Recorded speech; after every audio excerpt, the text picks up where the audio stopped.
Hello, everybody. Welcome into SportsDay Insider, presented by the Dallas Morning News. I am Kevin Sherrington, joined by my pals Evan Grant and Calvin Watkins from Oxnard Training Camp. Calvin, how's the weather out there? What is the temperature? It's beautiful. It's probably 64 degrees as we were talking, and I think since Sunday, and this is Tuesday, in the 3 days I've been here, I don't think the temperature has gone beyond 83, 84 degrees. Calvin has already set a record. What's that? Well, our previous Cowboys correspondent, who will be unnamed, the first sentence of training camp every year, I believe, mentioned the words marine layer. Oh. We had a marine layer yesterday. Yeah. I don't even think it's 64 degrees in my refrigerator. That's unbelievable. Is that the refrigerator you bought from me? Yeah. Yes. And by the way, we're having to replace that piece of junk that you foisted upon us. 12 years later. I think he was still looking for a warranty. The technician who came out said he'd never seen a worse piece of junk in his entire life. I believe the technician came out and said, it looks like somebody has poked holes in the freezer here. Is that what he said, Kevin? That is what he said. And who would poke holes in the freezer, Kevin? That was me trying to break up the ice that had gathered in the bottom of the refrigerator. So, it's not real scientific how we did that. But, I may have been a little frustrated at the time, Coming up next week on Dallas Morning News, Home Repair with Kevin and Evan. Yeah, that's good stuff. All right. Listen, Calvin, you've had already Jerry Jones is making noises and headlines, and which is he just couldn't, in his mind, do anything better than that, right? He doesn't want to sneak into training camp. No laying low for Jerry. Right out of the box, he's saying crazy stuff. So I know that we talked about this in the pre-show, that we were going to talk about Calvin's three big storylines going into camp, but I think we should go right to the heart of it now. We should talk about the news of the day, which is that Jerry said stuff that was perceived to be a shot at Micah Parsons, his star pass rusher, who is, of course, up for a new contract extension, and that is the story of the day. But of course, Jerry made it into much more than that. So Calvin, kind of break that down for us and what your thoughts were about it. Well, wait, is it a shot or not, Calvin? First, interpret Jerry for us. People interpret Jerry many different ways. I didn't think it was a shot. A lot of questions at this press conference on Monday was about Micah Parsons. And then some questions were about, did you make a mistake signing players too soon? And Jerry said, well, I signed a guy to the highest contract ever, and he gets hurt the year I give him that money. And then he goes, Micah Parsons lost 4 games of injury last year. So I think Jerry was just saying it's a risk, regardless of what you do, whether you pay a guy quicker or when he goes into a contract year. That's all he was saying. Now, J.J. Watt, who is T.J. Watt, J.J. Watt, who is the retired pass rusher, made a comment on X saying that, hey, I can't play for a guy like this because we're killing ourselves on the football field. And he's saying, he don't want to pay us and that kind of thing.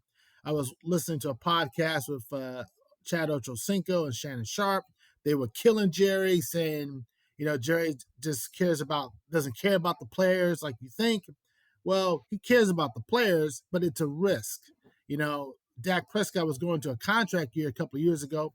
He fractures his ankle, right? And they still paid him. You know what I'm saying? It's just what sports is. You guys have covered sports a long time, longer than me. Anytime these guys go on the field, whether it's baseball, football, basketball, someone can get hurt. Anthony Davis, he gets hurt the first game with the Mavericks, right? It's just the business that we're in. And I think that's all Jerry was saying. Kevin, was it a shot?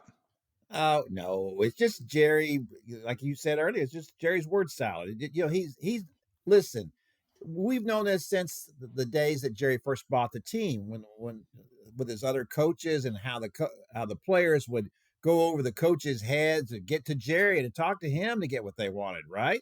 Jerry's always been a player's GM / owner, whatever you want to call him. So no, I don't think he's taking a shot at him at all. So I think that, of course, I do want to point out though, when these guys have the long-term injuries, I think the insurance kicks in, doesn't it? I mean, I'm not sure that you guys have to explain that to me to make me understand that a little better about how the insurance works. Well, baseball, I mean, you go ahead, Calvin. No, yeah, there is insurance involved, so it's not like, Jerry's dying out here when Dak gets hurt. So there's there's an insurance premium that someone will pay if the injury is like career, ending. So it's not the end of the world per se. Yeah. Listen, two things can be true, right? That Jerry wasn't taking a shot at Dak or Micah Parsons, but at the same point in time, and it just feels, anytime you mention a player specifically, it then becomes personal. The easy way to do this is to basically say exactly what Calvin said.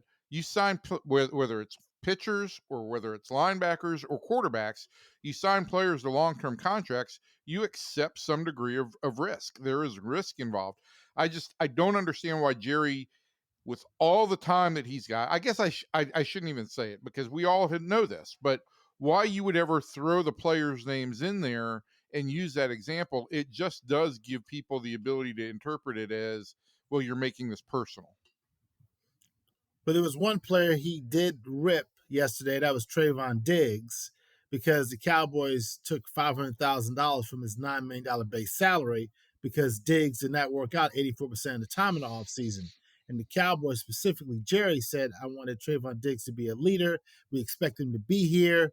And he wasn't here, so we're going to take his money. So that was one. There was no misinterpretation there. He did rip Trayvon Diggs at the news conference on Monday. Well, and probably rightfully so. I don't know if he needs to say that out loud. He needs to, if he needs to find him, he finds him, right? That's just, that's just part of the business. You don't need to say anything about that if you don't want to. But Jerry's lured into these things very easily. You ask him a couple of questions, and then if you poke him a little bit more, then there he goes, right?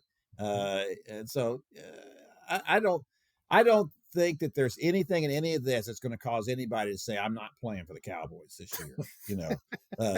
No one's gonna do that, and everything's gonna get worked out, and then Jerry will make nice with them, and it'll be all good. So I don't think that's going to become an issue going forward. So let's talk about the three things that we want to talk about. So Calvin, your first thing, I think, is about Micah Parsons, right? Yeah. First thing is Micah Parsons. It revolves around when you're going to pay him, right? Because the last 2 years we've had holdouts with Zach Martin and CeeDee Lamb. And then when they ended those holdouts, when they got into the regular season, they were a little rusty. And that's not me saying that. That's the players saying that themselves. So whenever they get this Parsons deal done, will he be rusty at the start of the year? And you know what? If you're going to be the highest paid non-quarterback in the NFL, you better deliver. We don't want to hear anything more about, I got 8 sacks going into December. No, you better have double-digit sacks going into December. You have to be a dominant force. So to me, like Dak Prescott's the highest paid quarterback in the league, right? He only got 2 playoff wins. I mean, so if you want all this money, you got to deliver. So that's, to me, the first thing. The second thing is the rookie head coach. Hold on. Let's talk about that a little bit. Sorry. Hold on. Sorry. I think there's no question that a deal's going to get done, though, right? It's just a question get it done. Is it going to be like 5 minutes before the kickoff of the opener? Is it going to be when is it going to be? So do you think it'll happen like right before the opener? Will it happen at the end of training camp? What do you think? I don't think it will happen this week. It's going to take a while. I think I'm here in Oxnard until the 15th of August. I'll be a little surprised if it's done by then. Me too. There's no way. They'll know. Yeah. There's no way it'll be done.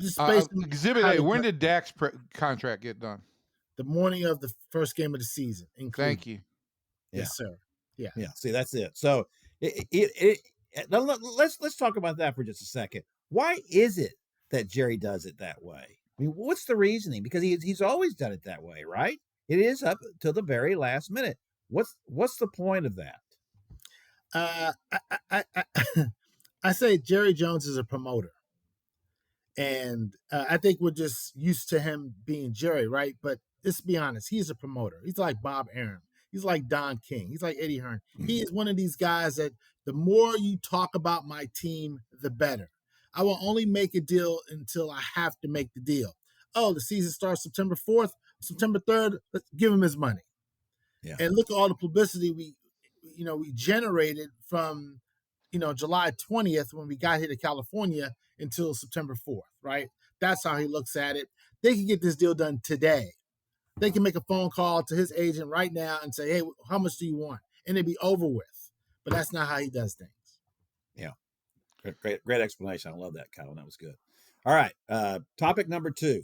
Well, I want to go back to one other thing on Jerry here. I'm sorry. Because I read the thing in Calvin's story this morning about Jerry doesn't talk to agents very much. And Will McClay does the draft, right? Mm-hmm. So what does Jerry do as general manager? Makes money. No, I'm dead serious here. I mean, that was I came away from this and I'm like, wait a minute, what is the general manager's role if he doesn't negotiate contracts and doesn't draft the players? He talks to the players directly and says, hey, how much do you want? And this is true. He's talked to Micah Parsons in the spring, and they had a great talk. And he wants to know, how much money do you want? I want this. Okay, cool. Micah says, call my agent. Okay. Nothing happens. He talked to Dak Prescott. Hey, how much do you want? I want this. Okay. Call my agent. All right, nothing happens. So that's what Jerry does. He's a facilitator. He's like a point guard. He just, and then when he pushes a button, things happen. Because Micah did say, when Jerry's ready to do the deal will get done. Well, then he'll tell Steven to get the deal done, right? Yes, there's Stephen Jones and another guy, Adam Pacifica, who is like the salary cap contract negotiator. Those two guys, they talk to the agents on a regular basis to get the deals done. Jerry doesn't talk to agents, apparently, as Stephen pointed out when he said he didn't talk to Todd France, who is Dak's agent. Todd France is probably one of the best agents in the business. And so you would think the general manager and the owner would have talked to Todd France, who is about to get his guy, Dak Prescott, one of the largest contracts in franchise history, right? But Jerry's like, I'll see you in week 4 or whatever. So he's good. Well, Kevin, how often do you just get down on your knees and thank God for this material? Well, listen, let me tell you something. I don't want Jerry doing any of that stuff. I just want Jerry sitting up at press conferences and saying stupid stuff so we can make fun of it and have a good time. That's all I want him to do. And after the games, that Calvin and I had that whole thing going. Remember, Calvin, was that when Jason Garrett was about to get fired and you're in there, I'm in there, and you're in there. It's a post game, and we're trying to get Jerry. And yeah, you're writing notes to me about what Jerry, because I got there late because I was talking to somebody else, and you're writing a note to me while Jerry's talking like 2 feet from us, and you're writing notes and showing them to me about what he's just said. I think about Jason Garrett he was probably gonna fire him or something like that. And Jerry's looking at us, writing notes back and forth to each other. It's good stuff, it's great theater. I know some fans get mad about it, but I don't care. It's just unbelievable. You're right. It is the greatest thing that ever happened. People ask me all the time, do you really hate Jerry Jones? It's like, no, I love the guy. He's been a source of more punchlines for me than any single character in this market. So, all right. On to topic number 2. Number 2, the rookie head coach, Brian Schottenheimer. Anytime you have a first-time head coach, there's going to be some issues, regardless of how many years he was assistant coach, regardless of who his dad was or anything like that. Rookie head coaches do have some issues from time to time, whether it's from game management, whether it's dealing with us in the media, whether it's handling players. There's going to be some sort of issues that are going to happen. Dan Campbell gets so much praise for what he's done in Detroit. Everyone forgets that rookie season where I think they went 0-16, right? So rookie head coaches have problems. Marty Schottenheimer, who is Brian Schottenheimer's dad, who went over 200 games in the NFL, helped his son, be a coach and all those kinds of things, but it's still not the same when you have to be on that sideline with the headset and you got to make these decisions. So that's an issue that they're going to have to overcome at some point.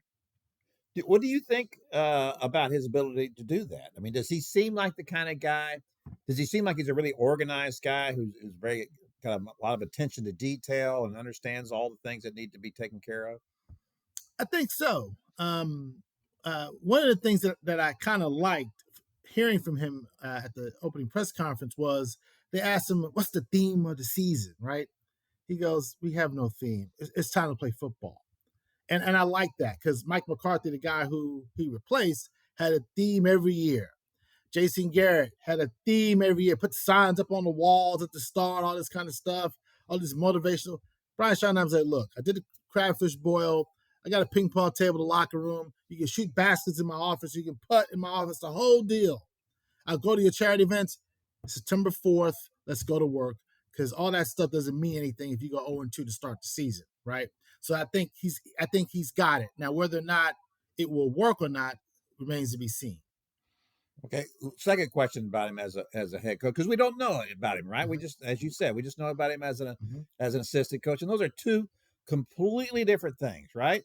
The assistant coach can be the guy that can be like a father figure to these guys sometimes if he has to, or he can kick them in the butt if he has to. He can do all those kind of things.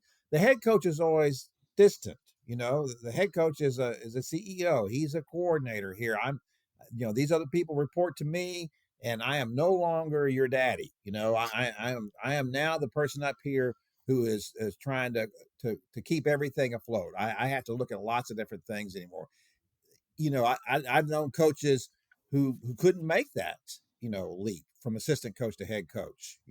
We found out that they just weren't cut out for it. David McWilliams at Texas, he loved being an assistant coach, hated being a head coach. He loved the connection with the players as an assistant, but he didn't like all the things that went with being a head coach. So is there something in him that tells you, or from what we've seen so far, that he can do that job that's completely different from the one he's done up to now? No, I mean, I'm being honest because, he's been an assistant coach for a long time, right? He's coached in Seattle. He's coached Russell Wilson.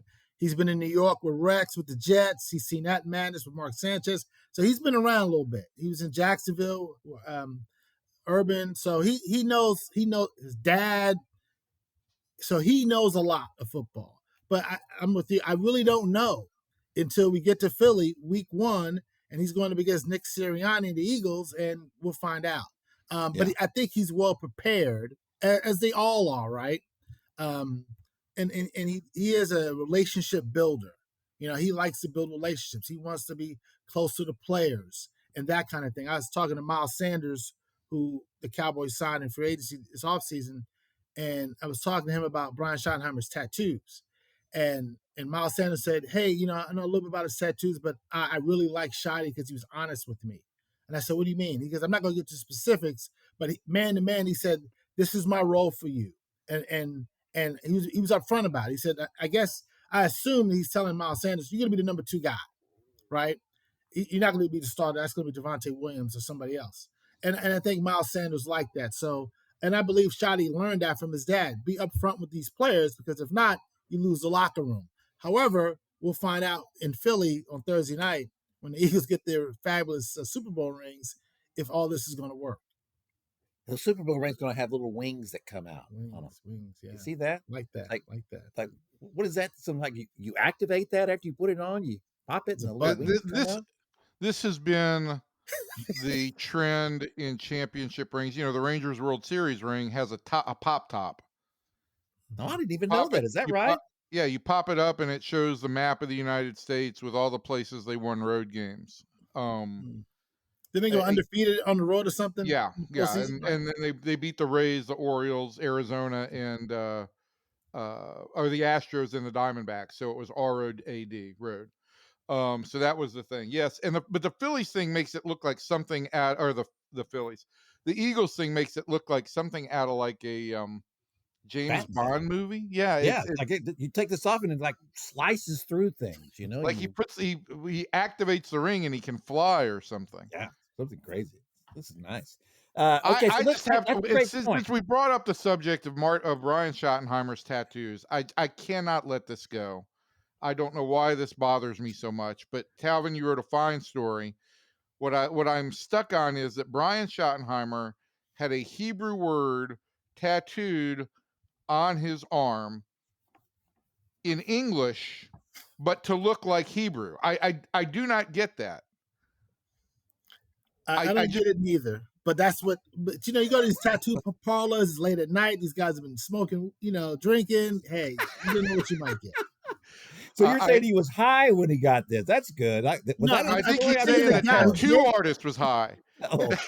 I don't think he's saying Schottenheimer was high. Well, he had to have been high to get that. I'm telling you, I'd be high to get that. I have to tell you, it's not. But anyway, the meaning is all great and everything. I just don't quite get the thought process of I want this word that's in Hebrew, but I want it English, but I want it to look like Hebrew. It just doesn't make sense to me. I'd love to ask him that question.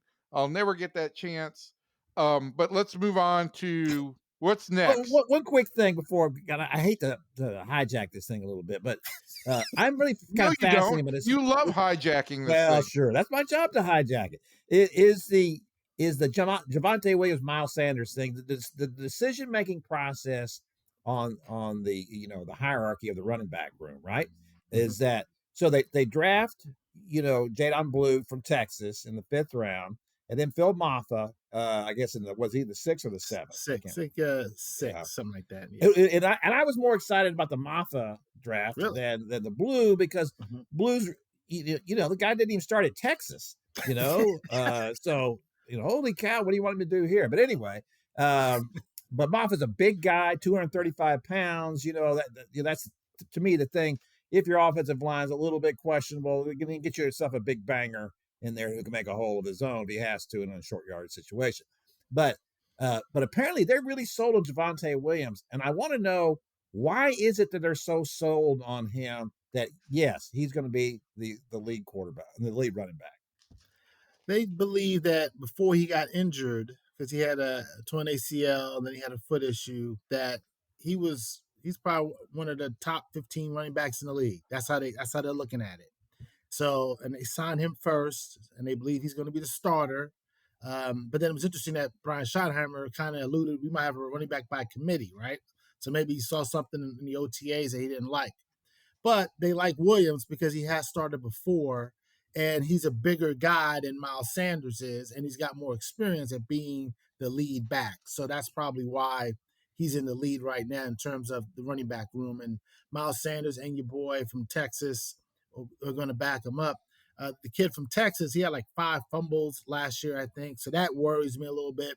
Hate to be like a draft guy, but I don't know if his hands are big enough to hold on to the football. Or I don't know what's going on. He says the technique thing and those kinds of things. And it is interesting that they drafted this kid in the middle rounds and people are talking about he could start. He's so fast. And it's like, well, the NFL is different from college. So we'll see. Yeah.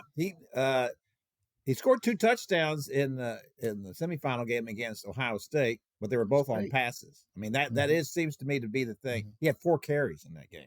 So that seems to be the thing to me is that if you're going to use him, apparently that's what you're going to use him for, at least initially, right? Is coming out of the backfield and doing that kind of thing. So, I'll just remind you that Texas last year chose to pass an awful lot more than they chose to run, and I think it cost them a couple of football games along the way. Thank you very much. Wisner was a good running back once they finally settled on him. Wisner was, but I still that's a subject for another day. But you and I had discussions about this that Texas could have run the ball more successfully. They didn't run the ball. You're right. Okay, Maffa was a 7th round pick, so I don't even know if he's going to be on the roster come September. He might be on the practice squad by the time it's all done. I'm telling you, I just completely misread that entire thing. But I'm still just a little befuddled by it. I mean, did you get an idea watching him in OTAs, meaning Williams, that he looks like he's healthy, everything's back, he got his burst back, all of that? Yeah, Williams said he feels really good. It was interesting, but he did say, okay, say you tear your ACL in 2023, right? Yeah. He said, when you come back in 2024, you're not the same guy.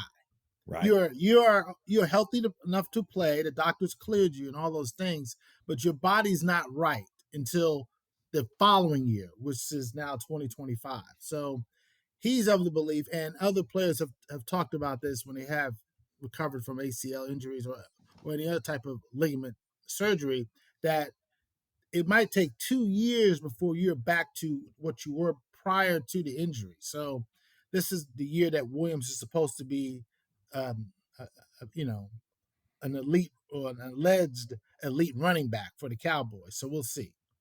Obviously, the Broncos didn't think that. No, Sean Payton doesn't care. He's like, deuces. Hey, quick clarification here. Yeah. Yes, Very sir. quick. Kevin, is this your top 3 stories or is it Calvin's? Okay. I told you I'd get the hijack. That's my prerogative. Okay. All right. Number three on Calvin's list of storylines going into training camp. Dak Prescott. Number 4 is coming off a torn. Number 3 is number 4. Yeah. Yes, sir. Dak Prescott tore his hamstring last year. And let's be honest, his massive contract where he's averaging $60 million a year, it kicks in now. And this man only has 2 playoff wins, no conference championship game appearances, and it's time for him to deliver. And so I don't know, and I've watched Dak for a number of years now. I don't know if he can elevate players on the field. He's a great leader, right? But now let's forget about the leadership stuff. Now it's about, can you elevate this team, take them to the next level? I don't know if he can. And the Cowboys are kind of stuck with this contract. You know what I'm saying? They can't get out of it.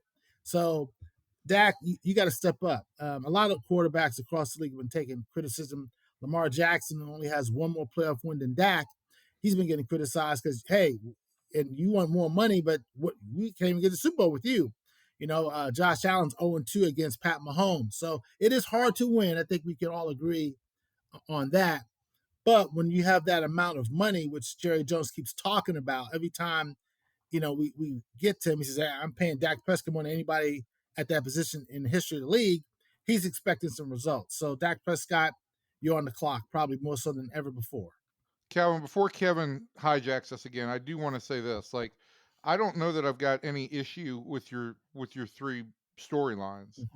Mm-hmm. You're questioning the storylines now? No, but what can we hits talk me about here, Dak? What hits me here is that Dak Prescott is number 3. An aging quarterback coming back from injury for almost any team would be number 1, and that it's number 3 on this list, and probably rightfully so. To me, tells me that this team has a significant number of big questions going in. I mean, I think that's very obvious, right? Oh yeah, definitely. Like, you know how when and you don't have to do this because you guys play 162 games, but as you know, when the schedule comes out in the NFL, we have to predict the games, right? And I looked at the schedule and I said, these guys can win no more than 9 games, right? And that's with Dak Prescott, and then Micah Parsons is going to get paid. CeeDee Lamb's one of the top 5 highest paid players at his position. They got Tyler Smith, who is going to get a big money contract at guard next year. They have all this money invested into all these players, and I don't think they can win more than 9 or 10 games. And I understand why Jerry Jones is the way he is, because he's like, I'm giving these people the money. Well, I'm giving them what they want, and I get criticized for being a GM that's not really a GM. I get criticized from a word salad, and I'm paying people, and then I'm not getting anything in return. So, and I understand what you're saying, but it's just Dak is you're stuck with Dak. You know what I'm saying? Football, as you guys know, is one of those hard sports to cut somebody without some serious repercussions to it. So that's why he's number 3. Because Kevin, what does that say to you? Because those are significant questions about Dak, right? And there's no issue with where these rankings are, but it just again reinforces to me how much of an issue there is with this entire team. Well, can we get to Dak? Yes, go ahead. Wow, holy cow! So I don't disagree with anything you said about Dak, Calvin. I have over the years defended Dak and said, that he's a good player. When you put him around, he's a good quarterback, and he is obviously a very good leader. Mm-hmm. Just the kind of guy you want as a quarterback. Roger Staubach has said that. Troy Aikman has said that. Everybody agrees about all that. And of course, it's just the execution. Even when he's had a great season, and even when he's thrown for over 4,000 yards, as you noted, he's only won 2 games in the playoffs. Sometimes, I think we we put too much of that on the shoulders of the quarterback, obviously. But the problem is that, especially in the last couple of times they made the playoffs, Dak was one of the problems once they got in the playoffs, right? Mm-hmm. Yeah, 2 interceptions. And last time, Yes, and going down there and trying to get off the final play and not knowing the clock and all of that. Terrible. I mean, it just, to me, it's for everybody, all the Dak haters out there, that just summed him up to them. Was that it's I sometimes I find myself feeling sorry for the guy. It's like I don't know if this is ever going to work out for him as a quarterback in this town. I think he's good enough to win a Super. People will always ask that: is he good enough to win a Super Bowl? Sure, he is. Look who's won a Super Bowl. Trent Dilfer won a Super Bowl, and he's 10 times the quarterback Trent Dilfer was. So if everything breaks right, the team plays well, they get something out of their running game, they get a good pass rush, the secondary, perks up, all that. But these are all to the point that Evan was making, that yes, there are a lot of other issues on this team, and if Dak is not the guy, as Calvin says, who can elevate a team all by himself, well, then this team's going to struggle to win, double-digit wins. Well, Dak is, Calvin's point was great, right? That he's a great leader, but he doesn't have the ability any longer to elevate players, to make players better on the field with his own execution. And that player can go to a Super Bowl, can win a Super Bowl, but we talk about the great quarterbacks leading their teams to Super Bowls with their execution. And I think Dak has kind of moved past that point. I guess where I'm stuck right now on what you just said, Kevin, is, quarterbacks in this town are judged on whether or not they won a Super Bowl. And so Troy and Roger are on a different level. I feel like Tony Romo is still revered in this town. He didn't win a Super Bowl. He didn't go to an NFC championship game. What's the difference between Romo and Dak? About $30 million, I think. So, look, Romo took the same grief, and deservedly so. They were two different kind of guys, right? Tony Romo was not the leader that Dak Prescott is. And I was told that, when Tony got hurt, remember, and that gave Dak his chance to play. And then when Tony was ready to go, they just basically said, no, we're going to stick with Dak. And here was the thing. There was not one peep out of the locker room about it. Right. Nobody in the locker room said, hey, that's not right. He's our starter. Tony's our guy. Nobody said that. So they're different. Tony was wildly talented as a passer and an ability to do things, and too much of a gunslinger. And that's, in the end, it's always what bit him in the butt. Dak is if you could combine those two guys, then maybe you would have had a Super Bowl quarterback of those two. I don't know. I think I'd rather have Dak as my quarterback than Tony Romo. And that's nothing against Romo. He was really good. I remember asking Babe Laufenberg and Brad Sham that one time. I was polling them on, so the greatest quarterbacks Cowboys history, how do you rank them? And they had Staubach, Aikman, and then, it gets a little mushy there. But they had, Dak up there in their top four. So that's pretty good, right? If you're with one of the four best quarterbacks in franchise history, that's pretty good.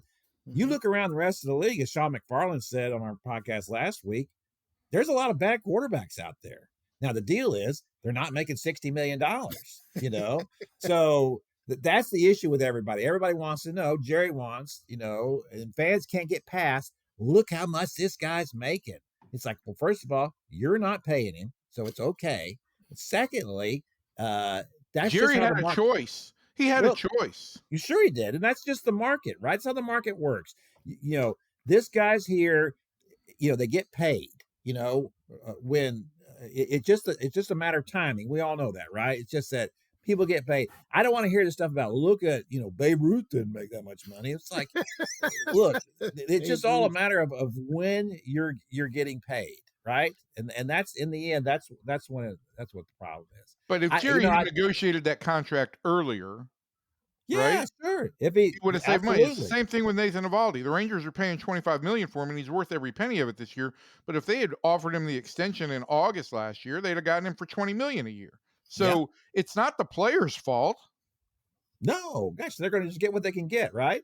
Yeah, absolutely. Nobody blames the players for getting paid. I mean, well, they do. A lot of people, I think a lot of people do blame them for what they're getting paid. It's just, once they find out how much you're making, it's like, what? You're not worth that. Well, Like, fans interpret it this way, right? That the players get paid and it's costing them because ticket prices go up and merch goes up and concessions go up. So it's coming out of their pocket. And so they feel some level of jealousy and some bitterness over that. And it's part of being a fanatic. I think it's part of it, but I think also it's like they look at what's this other quarterback making. He's making less than this guy is. There's no way you're as good as, that guy's a lot better than you, and you're making more money. That's basic misunderstanding of the economy. Well, absolutely it is. And you just can't look at it that way. I mean, I try not to feel bad about the fact that Evan makes so much more money than I make. See, you just because you had the microphone, you beat me to that line. Okay. Also, it's inaccurate. And, I do say to the bosses all the time, I do so much more work than Kevin. Why is he making more money than me? Well, that's true. You do a lot more work than I am, but that's what I am. As Steve Rich said to me one time, a long time ago, you're kind of like the luxury liner here, aren't you? And I said, yes, I am. I am a luxury liner. I'm just Calvin, aren't you happy you spent a half an hour just dealing with this nonsense today? Yes, I did. Yes, I did. It's good to see you guys. Always a pleasure. Calvin, it's great. Listen, one quick thing then. So your prediction is 9 wins. For right That's now, his best. Yeah. That's his best case scenario. Is that your realistic scenario? Yeah, I do have to do. Our bosses, they make us do these predictions twice. So I did the first one in the spring when the schedule came out. Then I have to do it again in the fall, which is a good thing because I might give them an extra win, but we'll see. The back end of their schedule, the Cowboys schedule, is very daunting, and so I don't know if they can survive it. Yeah. Christmas Day, they have everything to do all with those things. So, how healthy they are, right? I mean, that's the other thing too. Everything. Yeah, Trayvon Diggs, he's coming back from knee surgery again. Siobhan Revel, 3rd-round pick, he's coming off knee surgery. So Tyler Guyton, the left tackle, he was terrible last year. So he's a 1st-round pick. We'll see what he could do in his second year. As you guys said, a lot of issues with this football team with the rookie head coach and the owner / GM who's a promoter, Dak and his money. So it's almost like you're saying the Cowboys are a circus, Calvin. There they are. I think me and you should switch beats for like a week and let's see. I don't want that circus. I don't think he does either. One last football question, 10 seconds, very quickly. Give me one name that I should be paying attention to in training camp who may have a surprising impact on this team going forward. Who's your pick to click? DaRon Bland, because he's entering a contract year and he led the league interceptions a couple of years ago. So DaRon Bland. DaRon Bland. That's my guy. Pick to click. Did you really say that? I did. Wow. Okay. All right, Calvin. Listen, we appreciate you coming on board with us. We'd love to have you back more often. Okay. Yes, sir. Anytime. In about 2 weeks. We'll be right back to the Cowboys in about 2 weeks. Yeah. Micah won't be signed. See you, man. See you guys. Thanks. All right, there goes Calvin. We're going to talk about the Rangers now, which Evan, this is I feel like sometimes it's like the Frankenstein monster. It is alive. I mean, are the Rangers alive or not? I mean, they come out of the All-Star break, take 2 out of 3 from the Tigers, could have swept the Tigers. There was a potential for that. Didn't score a lot of runs, but when you run into Scooble, that kind of is a problematic thing. And the Tigers were slumping, but still, they got the best record in the league. Those are all things that suggest, and then they come out and win on Monday night against the A's. And so that the team still got something going on here. I mean, what do you think? Look, is there a pulse? The goal was to get back to 500 by the All-Star break, and they basically got there and then got over the hump and won 2 out of 3 against a playoff caliber team. They've got a week of games against teams below 500. It's a chance to genuinely get hot. I don't know what to make of this team. It's still just like there's no answers here for me that show me any great stretch of contending baseball, other than the fact that the starting pitching has been great.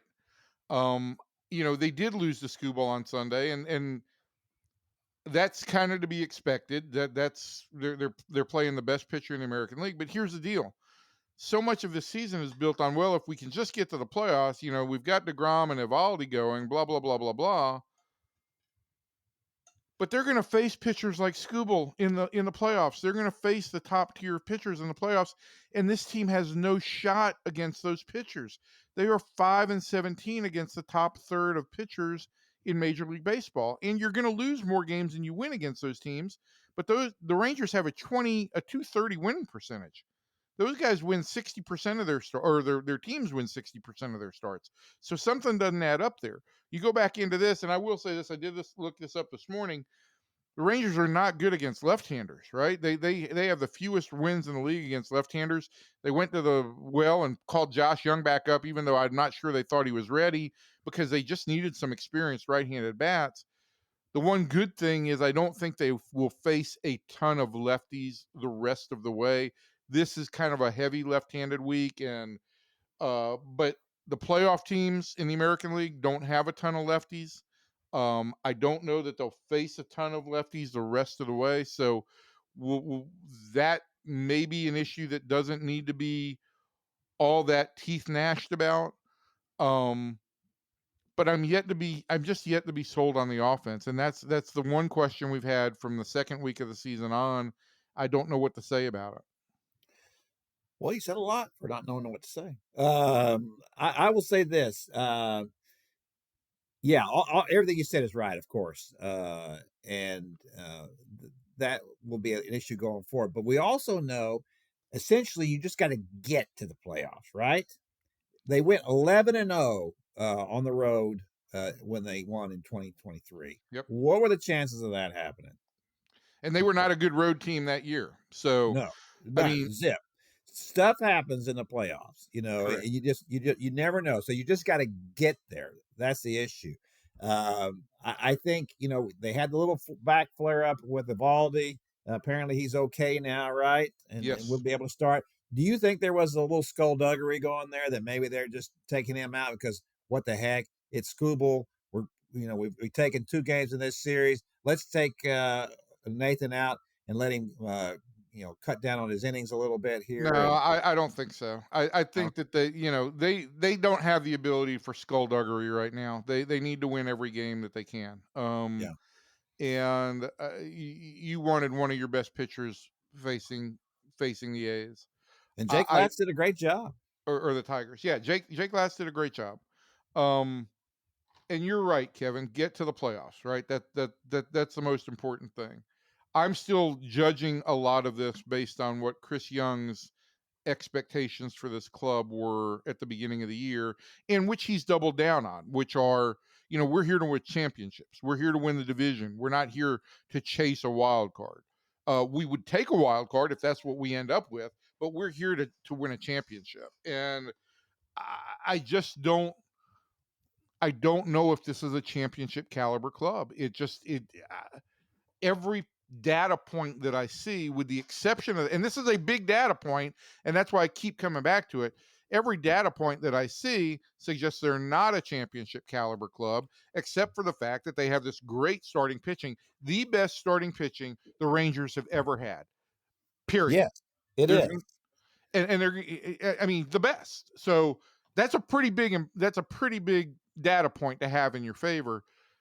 If they can get hot for a stretch here, who knows? Just who knows? I feel so stupid saying this over and over again, but it's just where we're at, It is. I'm interested in watching what happens here with all this, traffic between Round Rock and Arlington over the last couple of weeks here, and the guys who are getting in lineups now. Michael Hellman is out there, and hitting home runs. yeah. And then you get, and then what's his name? I've forgotten the other kid's name who got his first base hit. It was a double in knocked Cody in a run. Freeman. Cody Freeman. So Cody Freeman, in that pitch, what did he do? Pitches outside. He goes to right field with it. Got a runner on second base, and he scores the runner. So it's kind of like, this is what we've kind of been asking of the regular lineup, right? All along is just do what you have to do to get that run across. It is a frustrating team to watch. I made note of this in my newsletter the other day. Adolis Garcia, goes out there and in one game throws home when he shouldn't have thrown home and allows the runner to go to second. And in that same game, standing on second base, a soft single to center, and he just stands and watches it fly past him before he trots into third base, instead of knowing where the shortstop was on that play and be running at contact and scoring. And of course, he ended up scoring anyway on a wild pitch, but that's beside the point. It's like, these are fundamentals of baseball. And if you're a struggling team, you've got to be, and that's the problem, right? Adolis grew up on a Rangers team where that wasn't an issue. We just bash, right? Right. And that's how we win games. We don't win games by observing the fundamentals. Well, and there have been that's part of the problem. There have been any number of times this year where I've seen him get reads in the outfield that are just tremendous, where he's turned balls that were sure hits into outs, and in some cases double plays because of his reads and his first step. So he's got instincts.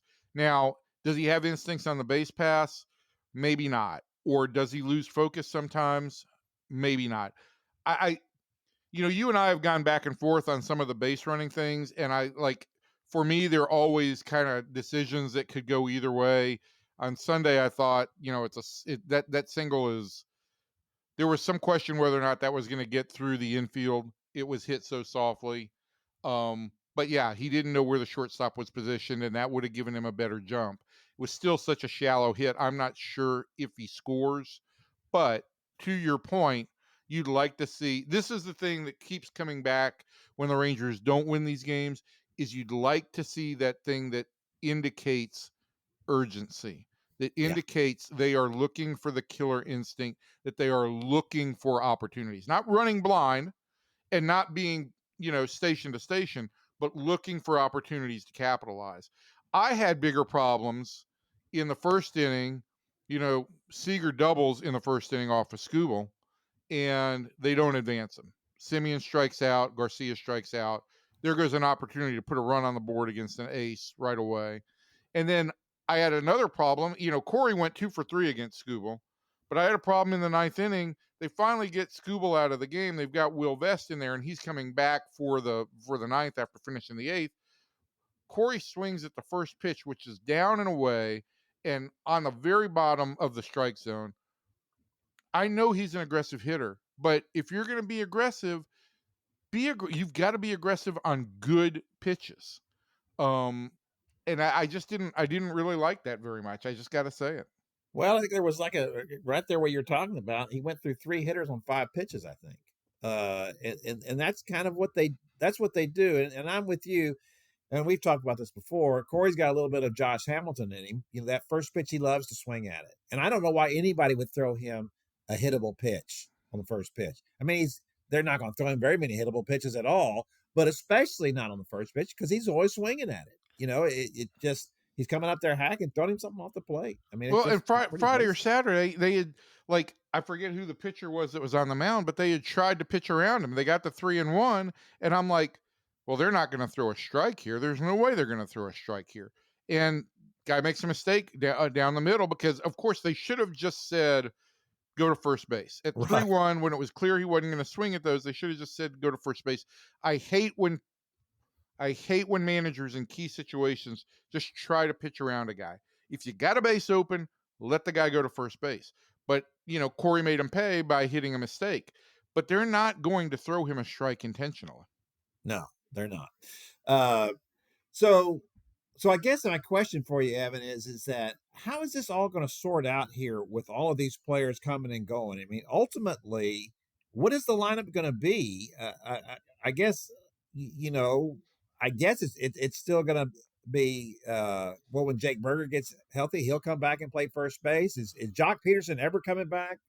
Well, he's going to start taking some BP this week, and sometime in August he may be ready. But that injury cost Josh Young 4 months last season. I don't anticipate it's going to cost Jock Peterson any less. And I do think that like what the weekend showed, and particularly against Scooball, and maybe even some of the moves were emotional on Monday. But look, I got to tell you, Ezekiel Duran is just not doing it when he's given the opportunity against left-handers. Justin Foscue has not taken advantage of any glimmer of an opportunity that he was given, and the Rangers felt like they needed some more right-handed bats against lefties that that thought they had a chance. And if you notice, the Rangers didn't play Josh Smith against Scooball, so they didn't go with the left-on-left thing. I think what you're going to see is Josh Young playing third base against lefties. I'm not so sure he's going to play every day. I think that may change. I think Josh Smith is going to be your everyday third baseman against most right-handed pitchers. And when Jock Peterson gets back, maybe you have, boy, I don't know. I mean, there's still a lot of lefties. You have Peterson, you have Rowdy Tellez. You don't have you'd have Berger back, so Tellez could sit against the lefties. But I do think you're looking at much more of a platoon situation at first and third base, is what my word salad was leading to. Yeah, it's a mess. All right, so I got so caught up in all the moves that I couldn't sort it all out. It was I know. So a couple quick things here. So Chris Martin out for like 9 years after a calf strain in that game. He's not only is he out, which is damaging, he's off the trade market now. If they were interested in trading him, so both of those things are now out. I will also say this though, Kevin, he had some incentives in his contract that he was going to be making that would have been, in the range. I think there was I don't have the numbers in front of me right this minute, but let's just say in the $300,000 to $500,000 makeable range. And he's not going to reach those thresholds now. And those are pennies. But right now, this team is trying to scrap together as many pennies as they can to be able to add $2.5 million worth of salary in terms of adding a closer, adding a reliever. And so that is not insignificant in that regard. They're going to stay under the salary threshold, the salary tax threshold, but in trading Dunning and saving about $600,000 there, in losing Martin for a while, they'll save a little bit of money there.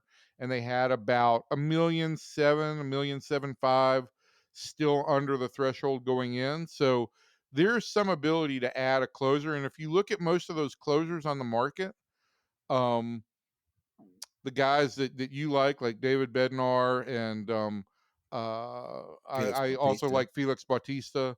You're not talking about a ton of money. The one case for a rental who would cost a lot of money, but I think there's an ability, and this week will be interesting to wash things out, is you've got Raisel Iglesias with the Braves, who's making $16 million this year, has about $6 million left. It's the exact same amount of money that Tyler Mahle is making this year.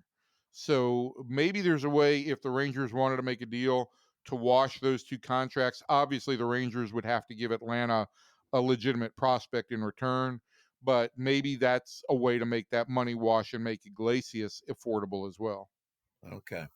All right, that's going to do it for the Rangers segment of our podcast. We need to move over to the ever popular potpourri, which is who is the potpourri popular with?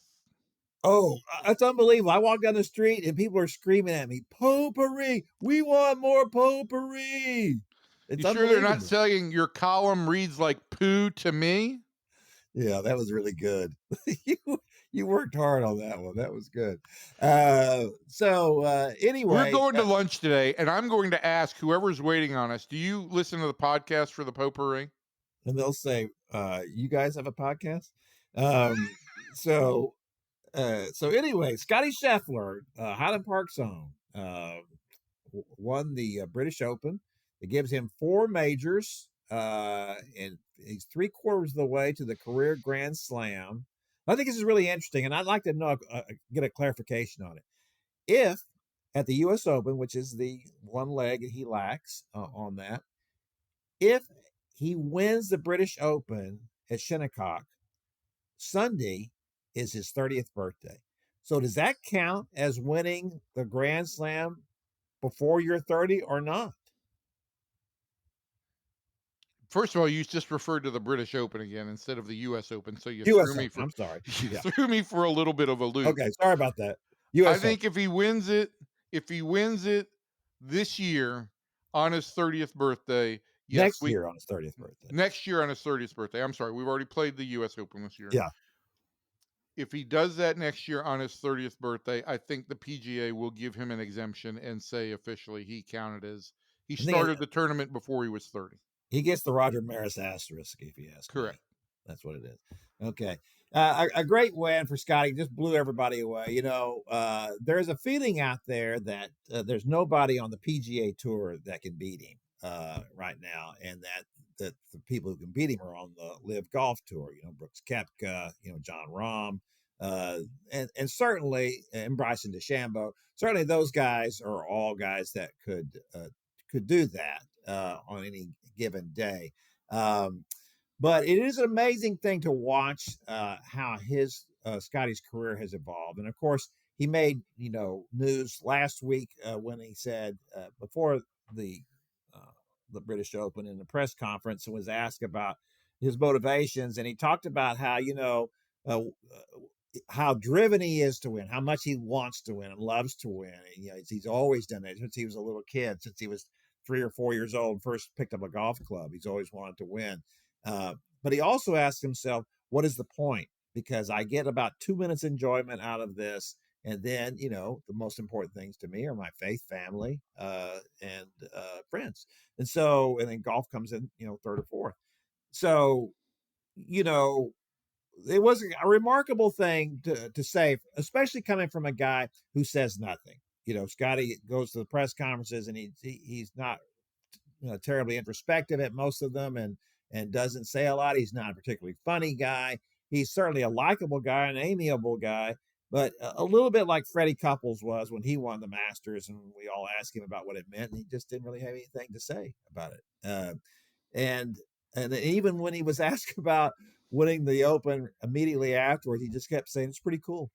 You know, this, I would contend that in a lot of ways, this is what makes great athletes maximize their greatness, is not, and everybody's different, right? I mean, Michael Jordan was caught up in being Michael Jordan. I mean, his identity was Michael Jordan.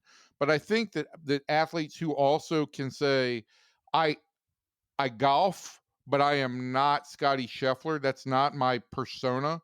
I'm not the golfer. I am a father. I am a husband. I am a friend. I do think that allows them to not wear the mantle so heavily. I don't think there's very many of those guys, though. That's the thing. There aren't. No, I mean, and that's the you know, that's what I loved what Jordan Spieth said about him afterwards, and you have to consider the perspective on Jordan Spieth.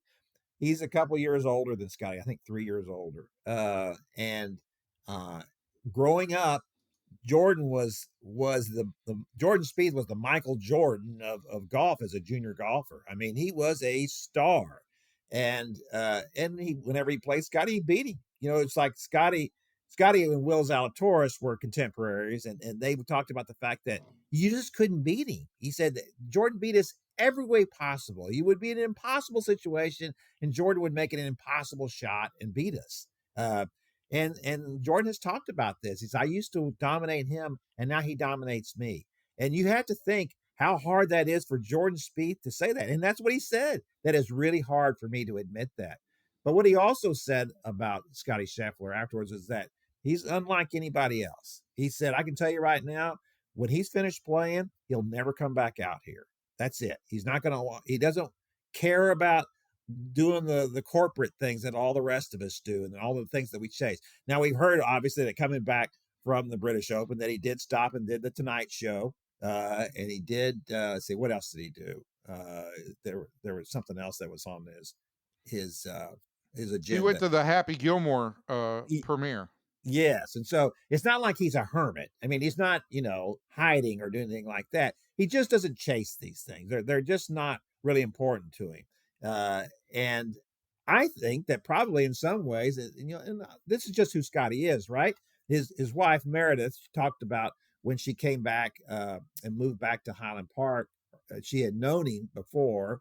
And when the very first class she sat down in, he was in there. She sat down next to him on purpose because she remembered him and how down to earth he was. Wasn't a kid who put on a lot of airs. And so this is who Scottie is, and I think he feels like this helps me play the way that I do. It's not that he's doing it because so he'll play better, but it is kind of like a benefit of it is that I remember when you had other golfers over the course of the last 20, 30 years who've risen up and been really good. And but they got so many things going on. They're flying in helicopters and they're making so much money. You wonder about the motivation. Well, with Scottie, it's just always been, he loves to win. Now he questions that, like, is that a good thing that I'm so driven to win? And my point is that, yeah, it's perfectly fine to be driven to win. I think that but I guess that's the thing that to me is so admirable about it is you recognize that you are driven to win. You recognize that you have other priorities that don't identify you simply as a golfer, but as a person. And you ask yourself, is winning the most important thing? That you check yourself, that you have, I guess, self-awareness is so important for great athletes. And I don't think a lot of them ever acknowledge it, and to hear a guy acknowledge it, like this is the same thing that Jake Berger told me, and I'm not putting Jake Berger by any stretch of the imagination in the same boat as Scottie Scheffler, but when we talked this spring and we were talking about dealing with, having a baby born with Down syndrome, and we talked about all the stuff he went through with a torn Achilles twice, the thing that motivated him was, or not motivated him, but one thing that he did consider is, why am I doing this? Is this the most important thing? No, the most important thing is being a father, being a husband, being a son. But this is what I do, and I'm not going to let it beat me down. I'm going to put it into perspective when I need to. And perspective is important. Sure. Well, one last thing about Scottie here in this. Now, of course, there's all kinds of comparisons now with we need to just touch on this to what Tiger Woods did. Yeah. And of course, Tiger Woods won 18 majors. So he's got a long ways to go to be Tiger Woods. He is certainly dominating golf like no one since Tiger Woods. And I think one of the things that has made him different is that Tiger was pretty much good right out of the box. He was dominant. Scottie took a little while to get here, and it looks different. He's got the happy feet in his swing, and he's not as when you not watch as demonstrative as Tiger was. No, absolutely. Tiger looked. I can remember going to the PGA at Valhalla, and I'm standing down there on one of the greens, and it was Jack Nicklaus had just hit an honorary tee shot, right? And Nicklaus, these are the two greatest golfers ever, right? Standing right next to each other. And Nicklaus is all kind of teary-eyed because of everything that's going on in his life. And Tiger, his eyes are half lidded. He looks like he's going to slit the throat of anybody that gives him an ugly word here. And I thought, this is what Tiger is. This is who he is, locked in. He is. He's going to do whatever he has to do to win. Yeah. Scottie doesn't look like that. Doesn't act like that. So it's 15 majors for Tiger, by the way, and 18 for Jack. He never did catch up. Jack Nicklaus. Listen, I just think that we went through this when back in the days when Luka was still a Maverick in the early days, and we've gone through this with others. I hate the comparison of a player, any sport, has a dominant year or two, immediately becoming compared to the greatest of all time. Well, I mean, we're talking about though at ages.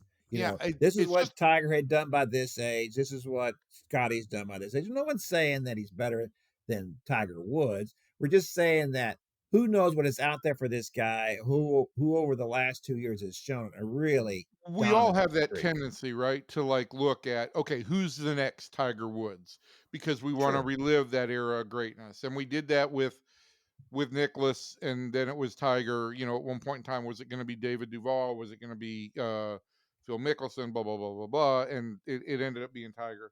I wish we could just more appreciate the accomplishments of the moment, because I think we spent some time during the Jordan Spieth dominant year thinking, is Jordan Spieth going to be the next Tiger Woods? And Well, I think it's always good to look at things historically. I don't have a problem as long as you recognize the difference in the people and the athletes themselves. I don't have a problem with it. Ultimately, Shohei Ohtani is being compared to Babe Ruth, right? yep. And I don't think there's anything wrong with that. I'm still sticking with Ruth just because of the way he dominated his era. But I don't have a problem with it. All right, let's move over now and talk about the WNBA All-Star Game where Paige Beckers made a 4-point shot. I think that's something they ought to have on a regular basis, a 4-point shot. I think that'd be I great. like it. Yeah. But the players also wore T-shirts that said, "Pay us what you owe us." It's been really interesting to note this year in the WNBA. Not only are they taking a stand on that, but they complain so much about the officiating, which I can't say that I watch it enough on a consistent basis to notice how bad it is. But it has gotten them some, they're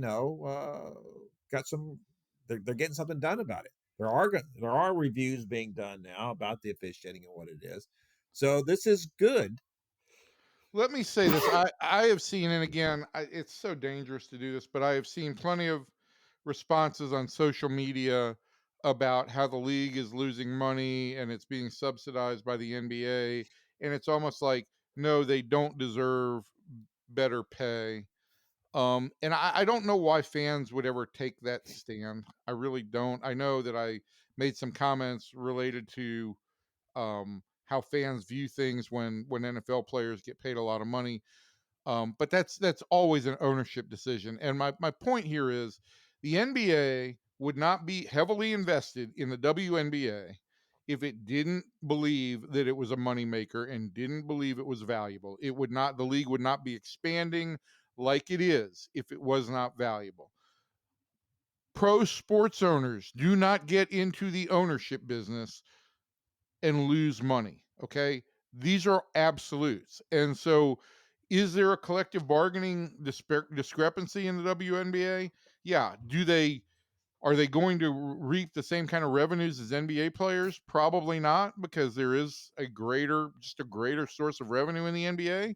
But I don't think that there's anything wrong with the WNBA players taking a stand and saying, we need better compensation. Well, look, here's the thing.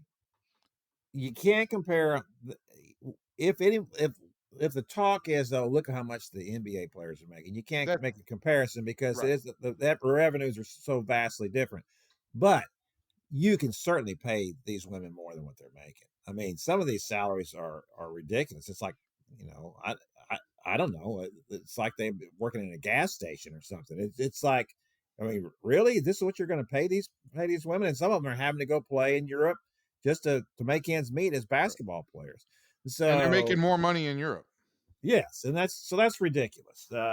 Yes, they do need to make more money, and it's not going to hurt anybody to pay them more money. If you could, there's all kinds of ways they can carve that out and make it better, and we'll see what happens. I just want to say this with complete silence around me one more time for people. Professional sports owners do not lose money. Okay? Don't worry about the professional sports owner. Well, they may lose money on an annual basis, but they're not going to lose money because when they sell the team or whatever it is, they make lots of money. They don't lose money. It's a great investment to own a sports team. Their franchises may lose money over the course of the year. They don't lose money. No, they don't.